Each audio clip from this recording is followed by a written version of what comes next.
নির্বাচনে দমদম উত্তর বিধানসভা কেন্দ্রের বামফ্রন্ট মনোনীত সিপিআইএম প্রার্থী কমরেড দীপশিতা ধরকে কাটতে হাতুড়ি তারা চিহ্নে ভোট দিয়ে বিপুল ভোটে জয়যুক্ত করুন। তৃণমূল এবং বিজেপির সেটিংয়ের রাজনীতির বিরুদ্ধে বেকার যুবক যুবতীদের কর্মসংস্থানের দাবিতে মানুষের দৈনন্দিন সমস্যার কথা বিধানসভায় পৌঁছাতে জিনিসপত্রের অস্বাভাবিক মূল্য বৃদ্ধির বিরুদ্ধে আসন্ন বিধানসভা নির্বাচনে কমরেড দীপশিতা ধরকে বিপুল ভোটে জয়যুক্ত করুন।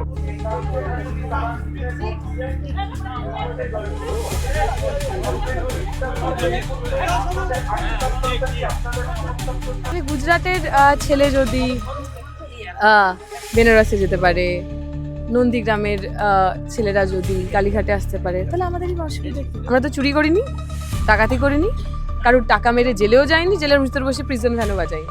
আমার রাজ্যে যিনি মুখ্যমন্ত্রী, আগেরবার নির্বাচনে মনে আছে উনি কালীঘাটের মেয়ে হয়ে নন্দীগ্রামের নির্বাচনে লড়াই করতে গেছিলেন।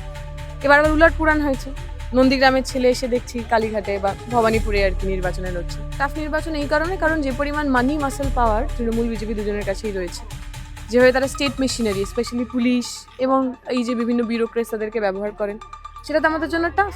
আমাদের ইলেকট্রাল বন্ডের টাকা নেই, অর্পিতার খাটের তলার টাকা নেই, অনুব্রত মণ্ডলের রাইস মিলের মধ্যে লুকানো টাকা নেই, অথবা বিজেপির এই ইডি সিবিআই আরও নানা ধরনের কাজকর্ম করে ওনাদের কাছে যে টাকা, সেই টাকাও আমাদের কাছে নেই।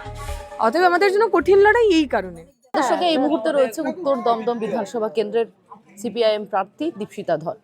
এই মুহূর্তে সকাল থেকে তিনি কিন্তু প্রচার করছেন নিউ ব্যারাকপুরের বিভিন্ন জায়গায়। আমরা কথা বলবো তার সঙ্গে। দীপশিতাদি, প্রথমেই অভিনন্দন। এবং এই যে প্রচার পর্ব চলছে, কেমন সাড়া পাচ্ছেন? খুবই ভালো সাড়া। এই এলাকার মানুষ তারা পরিবর্তন চান। বহু মানুষ কাছে এসে নিজে থেকে বলে যাচ্ছেন যে আমরা চাই বদল হোক এবং তোমরা আসো, তোমরা ওই বদলটা নিয়ে এসো। ফলে খুবই খুবই পজিটিভ, আমরা খুবই আশাবাদী। এই যে উত্তর দমদম বিধানসভা কেন্দ্র দেওয়া হচ্ছে বালির মেয়েকে, এই বিষয়টা কি? সে তো আমাদের এখানকার উত্তর দমদমের যিনি এমএলএ, যিনি মন্ত্রীও বটে, আমি যতদূর জানি তার বাড়িও দক্ষিণ কলকাতায়। আমার রাজ্যে যিনি মুখ্যমন্ত্রী, আগেরবার নির্বাচনে মনে আছে উনি কালীঘাটের মেয়ে হয়ে নন্দীগ্রামের নির্বাচনে লড়াই করতে গেছিলেন। এবার আবার উলট পুরাণ হয়েছে, নন্দীগ্রামের ছেলে এসে দেখছি কালীঘাটে বা ভবানীপুরে আর কি নির্বাচনে লড়ছে। এবং আমাদের রাজ্যের বা দেশের যিনি সুপ্রিমো নরেন্দ্র মোদী, তিনিও তো এমপি নির্বাচিত হয়েছেন বেনারস থেকে, গুজরাট থেকে হননি। তাহলে গুজরাটের ছেলে যদি বেনারসে যেতে পারে, নন্দীগ্রামের ছেলেরা যদি কালীঘাটে আসতে পারে, তাহলে আমাদেরই অসুবিধা। আমরা তো চুরি করিনি, ডাকাতি করিনি, কারোর টাকা মেরে জেলেও যায়নি, জেলের ভিতরে বসে প্রিজন ভ্যানও বাজাইনি, তাহলে অসুবিধা নেই। আচ্ছা, তোমার যে বিপরীতে যে প্রতিদ্বন্দ্বী রয়েছে রাজ্যের মন্ত্রী, কোথাও গিয়ে মনে হচ্ছে না যে টাফ একটা লড়াই হতে চলেছে? দেখো, অবশ্যই টাফ নির্বাচন।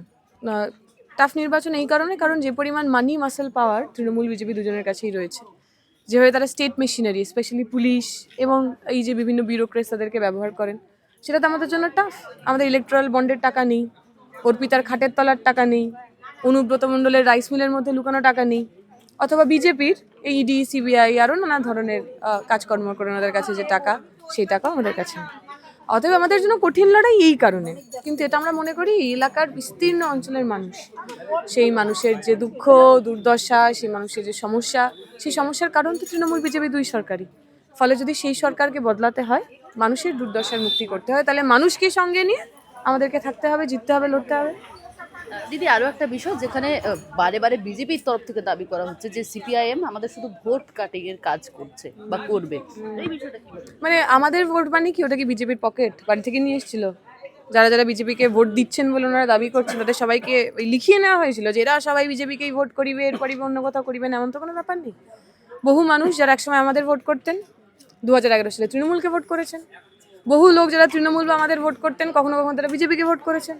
আবার 2024 এমন বহু লোক যারা তৃণমূল বিজেপিকে ভোট করতেন, তারা আমাদের দিকে ফিরে আসা শুরু করেছেন। এই আমাদের দিকে ফিরে আসছেন বলেই বিজেপির ভয় হয়েছে। তাই তারা নানাভাবে এটা বোঝানোর চেষ্টা করছে যে আমাদের দিয়ে লাভ নেই। কিন্তু আমরা দেখলাম তৃণমূলের বিভিন্ন ক্রিমিনাল, একেবারে মানে পরিচিত ক্রিমিনাল, এই এলাকার অর্জুন সিং থেকে শুরু করে বাকিরা, তারা সবাই বিজেপি থেকেই সমাদৃত হয়েছে। বা এই মুহূর্তে যিনি মুখ্যমন্ত্রী পদপ্রার্থী বা মমতা ব্যানার্জির বিরুদ্ধে কন্টেস্ট করছেন, শুভেন্দু অধিকারী, তিনিও এই তৃণমূল থেকেই এসেছেন।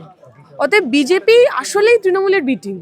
কারণ তৃণমূলের সমস্ত গন্ডগোলের লোকজন তারা গিয়ে বিজেপিতে নেতামন্ত্রী হয়েছেন। তাই আমরা বলছি বিজেপি তৃণমূল একটাকে দিয়েও হবে না। বিজেপি তৃণমূল দুজনে মিলে মতুয়া অঞ্চলের মানুষ, এই যে যারা ওপার বাংলা থেকে এসেছেন, রাজনৈতিক কারণে তাদের ধর্মীয় অস্তিত্বের কারণে এখানে এসেছেন। আমাদের মনে আছে সিটিজেনশিপ অ্যামেন্ডমেন্ট অ্যাক্টের প্রচারে গিয়ে দেখলাম যে অনেকেই তোমার কাছে অভিযোগ করছে যাদের যে নাম কাটা গেছে, তারা সবাই এই এলাকারই মানুষ, এখানেই হয়তো জন্মেছেন, বড় হয়েছেন। আমরা যে কথা বলেছিলাম, যদি এই এনআরসি সিএর কে সামনে রেখে যেভাবে এসআইআর কে নিয়ে আসা হচ্ছে, তাতে প্রান্তিক মানুষ ক্ষতিগ্রস্ত হবেন, হিন্দু মতুয়ারা ক্ষতিগ্রস্ত হবেন, তাই হয়েছে। আদিবাসী মানুষ ক্ষতিগ্রস্ত হবেন, তাই হয়েছে। পিছিয়ে পড়া প্রান্তিক মুসলমান মানুষ ক্ষতিগ্রস্ত হবে, তাই হবে। লজিক্যাল ডিসক্রিপেন্সির নামে হাজার হাজার বৈধ মানুষের নাম কেটে দেওয়া হয়েছে। তাহলে যে এই এলাকার মন্ত্রী, যিনি এই মানুষগুলোর ভোটেই জিতে মন্ত্রী হলেন, মন্ত্রী হবার পর জিজ্ঞেস করুন তো এমএলএ একবারও এই এলাকায় এসেছে নাকি, জিজ্ঞেস করেছে নাকি কতজনের নাম আছে আর কতজনের নাম নেই? আমরা গেছিলাম ফতুল্লাপুর, প্রত্যেকটা ঘরে 2 জন 3 জন 4 জন করে নামের ওপর স্ট্যাম্প বেড়ে দিয়েছে। জিজ্ঞেস করুন তো মন্ত্রী একবারও তাদের কাছে এসেছেন কিনা। রাজ্যের মন্ত্রী চন্দ্রিমা ভট্টাচার্য মুখ্যমন্ত্রীর সঙ্গে মিছিলে হাঁটছেন, এসআইআর নিয়ে আমরা দেখছি দিনের খুব ভালো। সেই মিছিল থেকে একটু ঘুরে কলকাতা ধর্মতলা আর এই উত্তর দমদমের পার্থক্য কতটা? 1 ঘন্টা 1.5 ঘন্টা সময় লাগে। ধর্মতলায় বসার পর একবার ঘুরে যেতে পারতেন না? যে মানুষগুলোর অস্তিত্ব সংকট হয়ে গেল, এত বছর ধরে 90 বছরের লোক, 80 বছরের লোক, 70 বছরের লোক ভোট দিয়েছেন, 3টে মুখ্যমন্ত্রীকে নির্বাচিত করেছেন, তাদেরকে আজকে বলা হচ্ছে তারা নাকি নাগরিক নয়। তাদের কথা শোনা মন্ত্রীর কাজ নয়, এমএলএর কাজ নয়, এমপির কাজ নয়, নির্বাচিত জনপ্রতিনিধির কাজ নয়। জিজ্ঞেস করে দেখুন, কোথাও এই কাজ করেনি। বিজেপি বলল মতুয়া মানুষদের স্পেশালি যে আমরা সিটিজেনশিপ অ্যামেন্ডমেন্ট অ্যাক্ট নিয়ে আসবো, সিএ লাগু করে দেবো, কারুর নাম কাটা যাবে না। আমরা কি দেখলাম? কোর্ট বলে দিল আপনি যেই সিএতে অ্যাপ্লাই করবেন তক্ষুনি আপনাকে বলা হবে আপনি আর নাগরিক নন। তাহলে সিএতে অ্যাপ্লাই করার প্রাথমিক শর্তই হলো বেনাগরিক হওয়া। যে মিথ্যে কথা বলে মতুয়া মানুষদের ভুল বুঝিয়েছিলেন, সে তো পরিষ্কার চোখের সামনে। এই অংশের মানুষ অনেক লম্বা, যে আমরা যেখানে বসে আছি, শ্রী শ্রী হরিচাঁদ ঠাকুর, গুরুচাঁদ ঠাকুর, তারা ছোটবেলায় পড়াশোনা করতে পারেননি, তাদের স্কুলে ঢোকার অধিকার ছিল না, নিচু জাত বলে তাদের স্কুলে ঢুকতে দেয়নি, মাদ্রাসা মক্তবে পড়তে হয়েছে। তারপর তারা বলেছিলেন যে যদি ভিক্ষা করতে হয় ভিক্ষা করো, কিন্তু ছেলে মেয়েদের শিক্ষা দিও। এই তো এই অঞ্চলের ইতিহাস, এই তো এই মানুষগুলোর ইতিহাস। তাদের আজকে ধর্মের নামে, জাতের নামে বেনাগরিক করা হচ্ছে। কথা বলবো না আমরা? আমাদের মন্ত্রী, এমএলএ, এমপিরা কথা বলবে না, দায়িত্ব নেবে না? দিদি আরও একটা বিষয় যেটা হচ্ছে কি, আমরা দেখছি অনেক তরুণ তুর্কি এবার প্রার্থী হচ্ছে। তুমি রয়েছো, মীনাক্ষী রয়েছে, কলতন্দা রয়েছে, কালকে আফরিন বেগমকেও আমরা দেখলাম, একেবারে নতুন মুখ। বামপন্থীদের যদি মুখ্যমন্ত্রী হিসেবে দেখতে চাও, মুখ্যমন্ত্রী কাকে দেখবে? বামপন্থীদের মুখ্যমন্ত্রী কাস্তে হাতুড়ি তারা। বামপন্থীদের মুখ রেখে আমাদের মমতা ব্যানার্জির এত বড় কাটাও নিজের সততার প্রতীক লিখে ভোট চাইতে হয় না। আমরা বলি না 294টা সিটে মমতা ব্যানার্জি প্রার্থী, কারণ আমাদের প্রত্যেকজন প্রার্থী সে আসলে কাস্তে হাতুড়ি তারা, মেহনতি মানুষ, লাল ঝান্ডা তাদের লড়াই আন্দোলনকে রিপ্রেজেন্ট করে। তাই আমরা নির্বাচনে লড়ছি গরিব খেটে খাওয়া মানুষের জন্য। কে মুখ্যমন্ত্রী হবেন কে হবে না সেগুলো আমাদের কাছে গৌণ নন, যিনি মুখ্যমন্ত্রী হবেন তার কাছেও এটা অত ইম্পর্টেন্ট নন। আচ্ছা, এটা একটা চ্যালেঞ্জিং তো রয়েছে, বারে বারে আমরা যেখানে বাম শূন্য তকমা বেশ কয়েক বছর ধরে আমরা দেখতে পাচ্ছি, এই তকমা কি ঘুচবে তরুণ তুর্কিদের হাত ধরে? অবশ্যই। শুধু তরুণ তুর্কি কেন, কমরেড বিকাশ রঞ্জন ভট্টাচার্য আমাদের নেতা, এই যে ডিএ মামলা করে এই এতগুলো মানুষকে টাকা পাইয়ে দেওয়া, হকের টাকা পাইয়ে দেওয়া তো বিকাশ রঞ্জন ভট্টাচার্যরাই করেছেন। এই বা তিলোত্তমা আন্দোলন নিয়ে যা যা করার আইনিগতভাবে বিকাশ রঞ্জন ভট্টাচার্যরাই করেছেন। ফলে আমাদের অভিভাবকেরা এবং আমরা সবাই একসাথে নির্বাচনে লড়ছি এবং আমি আশা করি আমাদের খুব ভালো ফল হবে। তিলোত্তমা প্রসঙ্গ যখন আনলে আমি এই বিষয়ে যাব। অভয়ার মা ইতিমধ্যেই বিজেপিতে যোগদান করেছে, অফিসিয়ালি না হলেও তিনি যোগদান করেছে এবং পানিহাটি থেকে প্রার্থী হবে এমনটাও শোনা যাচ্ছে। এবং এই কথাও বলছে যে কলতানকে আমি বারে বারে বলছি যে আমার মেয়ের নামে যাতে ভোট না করেন, প্রচার করতে গিয়ে আমার মেয়ের নাম যেন না নেওয়া হয়। এবং বামপন্থীরা তারা আন্দোলন শুরু করেছিল, বামপন্থীরা আন্দোলন শেষ করছে, গতকাল তিনি মন্তব্য করেছেন। দেখুন, আমাদের রাজ্যে সাংবিধানিকভাবে যার যে পার্টি প্রাণে চায় সেই পার্টি করার অধিকার আছে, কোথাও সেটা নিয়ে কোনো অসুবিধা নেই। কিন্তু আমি এটা মনে করি তিলোত্তমার আন্দোলনে যখন সাধারণ মানুষ রাস্তায় নেমেছিল, হাজার হাজার লাখ লাখ, তোমরা দেখেছো, তোমরা রাত রাত রিপোর্ট করছিলে, তার মধ্যে কেউ, বেশিরভাগ মানুষ তারা এমএলএ এমপি কিচ্ছু হওয়ার জন্য রাস্তায় নামেননি। তারা তিলোত্তমার মা বাবার মুখের দিকে তাকিয়ে নিজের মা বাবাকে খুঁজে পেয়েছিলেন। তিলোত্তমার এই ক্ষতবিক্ষত শরীরে নিজের বাড়ির বোন, নিজের বাড়ির মেয়ে, নিজের মহিলা, একজন মহিলা হিসেবে আমি নিজেকে খুঁজে পেয়েছিলাম। সেই জন্য তো রাস্তায় নামা। আমরা মনে করি এই আন্দোলন বৃহত্তর পরিবারের আন্দোলন, শুধু একটা পরিবারের আন্দোলন নয়। উনি যা বলেছেন তা নিয়ে আমার কিছু বলার নেই, তবে এটুকু বলতে পারি, তিলোত্তমার আন্দোলন করতে গিয়ে যাদের জেল খাটতে হলো, তিলোত্তমার আন্দোলন করতে গিয়ে যাদের চাকরি গেল, তিলোত্তমার আন্দোলন করতে গিয়ে যাদের বাড়িতে তৃণমূল হামলা করলো, তাদেরকে কারোর কাছ থেকে কোনো সার্টিফিকেট নিতে হবে না।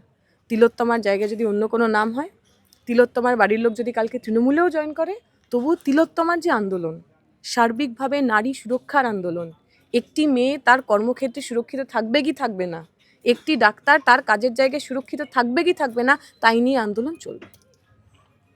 ধন্যবাদ। আমাদের সঙ্গে এতক্ষণ ছিলেন দীপশিতা ধর, উত্তর দমদমের প্রার্থী, এবং তিনি কিন্তু সরাসরি বললেন যে বিষয়গুলি তুলে ধরলেন যে বর্তমানে যাই হোক না পরিস্থিতি, বামপন্থীরা আবার ঘুরে দাঁড়াবে, তিনি কিন্তু একেবারে আশাবাদী। শোভনের রিপোর্ট, বাংলাহাট, নিউ ব্যারাকপুর।